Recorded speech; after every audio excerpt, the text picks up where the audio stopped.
Hari Rabu kemarin, mantan penyidik KPK Ronald Paul Sinyal diperiksa penyidik KPK seputar penyidikan kasus Harun Masiku saat ia bertugas. Dalam kesaksiannya, Ronald mengaku menghadapi banyak halangan saat penyidik akan menetapkan Sekjen PDIP Hasto Kristianto sebagai tersangka, serta saat hendak menggeledah kantor DPP PDI Perjuangan. Menurut Ronald, pimpinan KPK kala itu Firly Bahuri tidak memberi izin kepada penyidik. Dari internal sendiri mungkin Bang? Tadi di BAP saya sampaikan emang lebih dari situ sih. Ya salah satunya yang bisa saya sebut ya jelas dari Firly Bahuri itu sendiri gitu. Perintahnya seperti apa Pak? Apanya? Waktu itu. Setiap kali saya melakukan penggeledahan atau juga melakukan pemeriksaan atau juga sempat kan viral ya dulu ya pengen melakukan penggeledahan di kantor DPP ya, cuman itu selalu disebut jangan dulu sedang panas dan semacamnya. Itu sering saya sampaikan juga bahwa kita reda dulu temponya biar sedikit adem dulu lah ya kan. Dan itu saya sampaikan juga. Kasus Harun Masiku menggelinding bak bola salju setelah Sekjen PDIP Hasto Kristianto ditetapkan sebagai tersangka suap dan juga perintangan penyidikan kasus Harun Masiku. Kini kesaksian mantan penyidik KPK yang mengungkap dugaan keterlibatan mantan pimpinan KPK Firly Bahuri dalam perintangan kasus yang sama. Apakah bola salju kasus Harun Masiku dan kini Hasto Kristianto politis atau murni kasus hukum yang beririsan dengan momentum politik? Sudah bergabung bersama kami petang ini ada mantan penyidik KPK Ronald Paul Sinyal, politisi PDIP Guntur Romli, dan juga dosen hukum tata negara dan peneliti Posdem Universitas Andalas Ferry Amsari. Selamat petang Mas Guntur, Bung Ronald dan juga Mas Ferry. Selamat petang Mbak. Pertama tentunya ke Bung Ronald, kesaksian Anda ini jadi penting. Apa sebenarnya kronologisnya, ceritanya bagaimana Bung Ronald?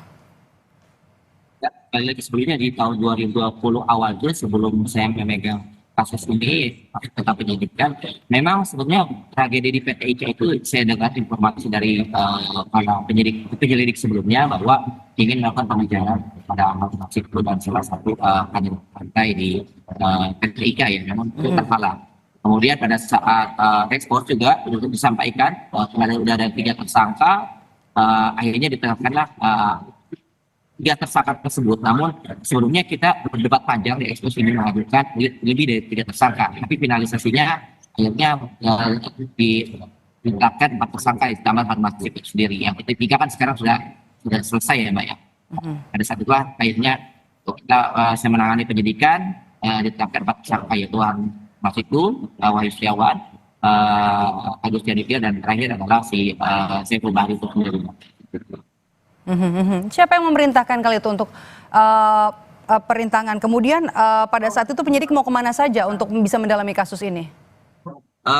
Udah seperti biasa Mbak, setiap kali ada perkara apapun kita selalu melakukan penggeledahan ya baik setelah ditetapkan suatu perkara penyidikan atau sprindik terbaru. Jadi semua yang berhubungan dengan perkara pasti kita melakukan penggeledahan. Namun di beberapa tempat yang digeledah itu ada satu tempat yang itu dari awal memang atasan saya selalu menyampaikan jangan dulu tunggu reda dan semacamnya. Jadi pada saat itu jangankan sampai ke bawah Pak, jadi pada saat sebelum nyampe ke pimpinan pun selalu dicegah atau tidak diberikan izin untuk melakukan penggeledahan di kantor yang tadi Mbak sampaikan di DPP. Siapa atasan yang dimaksud? Ada atasannya lagi atau di mana juga lokasi yang dilarang untuk digeledah? Di semua tempat yang kami ajukan itu awal kita mengajukan sekitar 5 atau 6 tempat, tapi hanya satu tempat yang waktu itu dilarang, yaitu di kantor DPP. Cuman kalau di PDIP? Ya, kantor DPP PDIP. Namun untuk di tempat lain seperti di kantor KPU, di rumah dinasnya Wahyu Setiawan, dan juga di rumahnya Ciku apartemennya, semuanya di ACC hanya satu tempat. Dan itu yang pada situ saya selalu menyampaikan kepada kasatgas saya, namun kata kasatgas arahan dari pimpinan pada saat itu jangan dulu. Ya, itu mungkin kondisi yang sedang memanas pada saat itu. Arahan dari pimpinan ya, dari Firly maksudnya? Ya, yang kami ketahui sih ya, pimpinan kami ada saat itu ada 5 ya, tapi kan kita tahu lah yang selalu memberikan keputusan akhir adalah ketua itu Pak Firly Bahuri itu sendiri. Respons Anda, Mas Guntur? Ya, saya mau tadi nanya juga, Mas Ronald, kasatgasnya waktu itu siapa Mas? Ya. Silakan Mas Ronald, Kasatgasnya siapa kala itu? Oh ya, pada saat itu yang menangani, pada saat saya menangani kasus Harun Masiku itu saya sudah mendapat mengganti sebanyak 3 kali Kasatgas. Cuma pada saat yang awal 2020 itu dipegang oleh Kasatgas saya Pak Mas Wahyu Indrajaya ya. Cuman saya lihat sih emang saya lihat memang aktivitasnya seperti ada tekanan ya. Setiap kali bergerak juga seperti selalu cover kalau ada apa-apa arahan pimpinan dan semacamnya. Oke, baik. Sudah terjawab ya Mas Guntur. Jadi respons Anda Ya, bagaimana? jadi kalau kita menyimak apa yang disampaikan oleh Bang Ronald itu, bahwa dia tidak mendengar langsung ada penghalang-halangan dari komisioner KPK waktu itu yang masih diduga Firly, begitu kan? Bukan Bang Ronald sendiri yang mendengarkan. Kan ini kan kita bicara soal asumsi. Nah kalau kembali kepada peristiwa, waktu itu memang mau ada penggeledahan kepada kantor DPP PD Perjuangan, memang benar kami menolak. Satgas menolak karena penyidik waktu itu yang datang tidak membawa surat penggeledahan. Dan juga kami nanya apa dasar mau menggeledah? Nggak ada surat, ya. Itu kan pelanggaran kepada KUHAP, pada SOP. Makanya kami tidak pernah mau menerima alasan penggeledahan itu.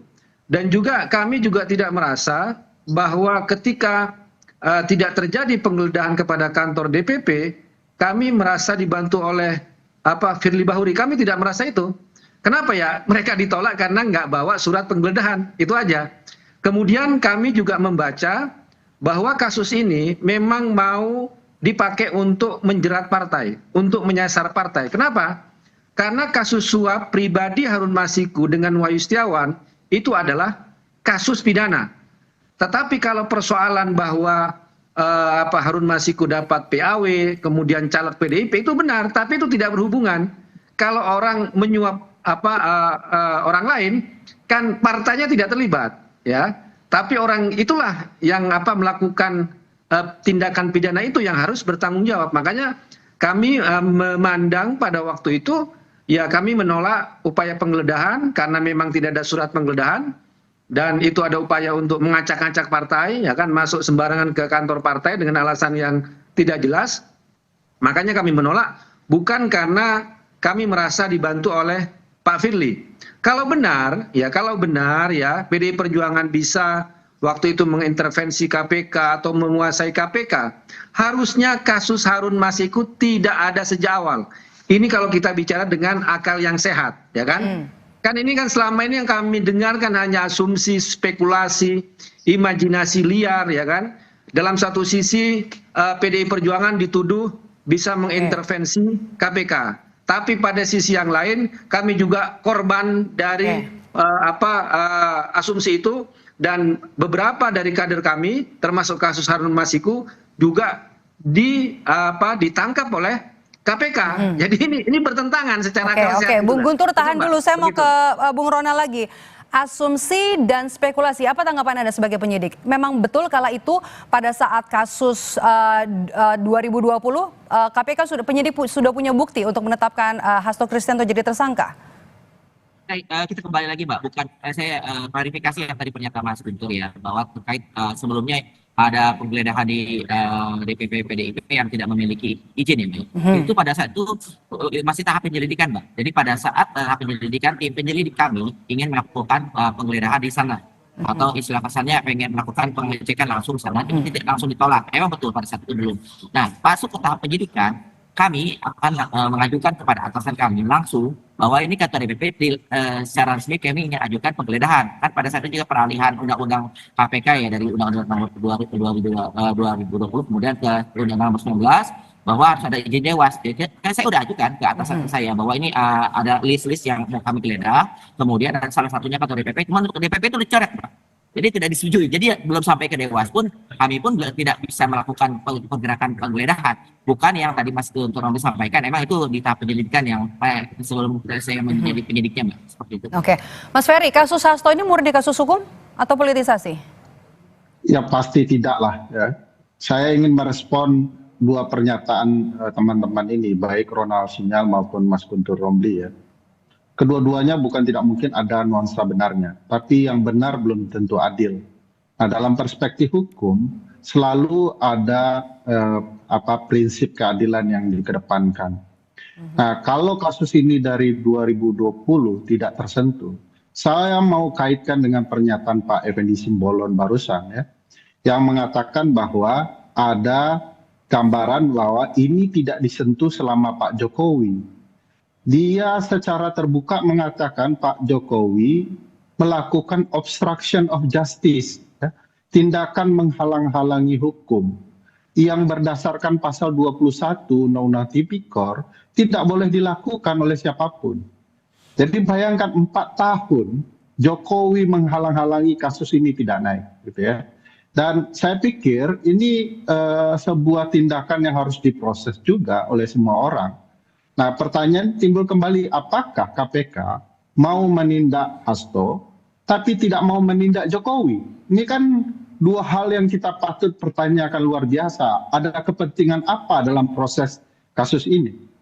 Karena Ronald paham betul itu. Kasus-kasus PAW itu tidak hanya terjadi di PDIP, itu hampir di seluruh partai. Pertanyaan besarnya, kenapa hanya PDIP? Begitu. Kalau semua partai ada problematika PAW. Jadi bagi saya ini agak mirip dengan gambaran sedang ada upaya memusnahkan oposisi. Saya, karena basic saya hukum tata negara, sulit menerima ada upaya membantai oposisi di saat publik sedang butuh oposisi. Lepas dari pokok persoalan kasus ini, gambaran seriusnya adalah apakah ini diungkap kembali hanya untuk sekedar mengejar orang-orang oposisi. Dan bagi saya, demokrasi wajib diselamatkan lebih adil ya. Kalau kemudian siapapun kemudian dizalimi, tidak boleh. Apapun namanya, begitu ya. Nah, bagi saya ada gambaran nih, kedua-dua pihak punya poin ya. Ronald dengan kasus ini sudah lama, ada upaya yang grand design untuk mencegah kasus ini. Mas Guntur juga dengan logika menarik bahwa kalau dia menguasai KPK, kenapa kasus ini yang naik, begitu ya. Nah, ini bagi saya bisa dijelaskan dengan pernyataan Pak Effendi Simbolon bahwa ujungnya, ayo berhentikan Megawati Soekarno Putri. Jadi tendensiusnya lebih terasa dari upaya penegakan hukumnya, yaitu menyingkirkan kubu oposisi. Dan bagi saya, oposisi ini dilenyapkan, kita tidak punya oposisi, kita tidak ada demokrasi. KPK bahkan tidak sekedar menjadi alat, bahkan menjadi kekuatan untuk mempermainkan hukum itu sendiri. Oke, baik. Saya kembali ke Bung Ronald. Apakah menurut pandangan Anda, pimpinan KPK termasuk Pak Firly juga patut diperiksa dalam kasus ini? Perintangan penyidikan? Setuju, bahasnya jangankan diperiksa ini harusnya. Tadi Mbak itu mengundang Bapak Firly juga buat hadir di sini, Mbak, buat mengklarifikasi pernyataan tersebut. Jadi kalau misalnya saya juga sudah menyampaikan di pemeriksaan kemarin, Mbak, bahwa sebaiknya Ketua KPK, mantan Ketua KPK sebelumnya Firly juga diperiksa untuk kasus Markus ini. Jadi tidak dari satu sisi saja, tidak saya dari mantan penyidik atau juga dari rekan-rekan saksi yang lain. Mungkin kita bisa percaya juga keterangan dari Firly baru. Kalau emang benar, silakan hadir ke KPK. Seperti itu saya sangat setuju. Oke, saya minta respons dari Mas Guntur. Iya, kami singkat saja Mas Guntur. Iya, yang ingin kami luruskan itu Mbak, soal narasi seakan-akan PDIP kan bisa mengintervensi KPK melalui Pak Firly. Ini yang perlu benar-benar kami luruskan ya. Kalau masalah tadi penggeledahan surat itu juga ditolak oleh pimpinan, pertanyaannya memang dasar dari penggeledahan itu apa? Apa sudah ada sprindik waktu itu? Apakah sudah ada tersangka? Itu kan persoalan. Kalau nggak ada itu ya gimana mau menggeledah kantor DPP Partai? Tapi menurut saya itu urusan internal KPK lah. Tapi kalau memang lagi-lagi dikaitkan dengan Pak Firly ini sudah 1 tahun tidak menjabat ketua KPK, bahkan menjadi tersangka juga, ya kan? Dan dalam setahun ini juga nggak ada yang namanya Mas Hasto menjadi tersangka kalau memang mau dihubung-hubungkan dengan Pak Firly. Nah, saya ingin menguatkan lagi apa yang disampaikan oleh Bang Ferry tadi ya, Bang Ferry Amsari, bahwa benar ya, salah satu yang kami dengar informasi ketika penetapan tersangka kepada Sekjen PDI Perjuangan, karena di situ ada informasi ya, dianggapnya Sekjen PDI Perjuangan waktu itu ya mengorkestrasi penolakan PPN 12%. Itu juga ada informasi yang masuk ke kami. Jadi ada kekhawatiran-kekhawatiran itu juga ya. Dan itu benar bagi kami juga menguatkan ya.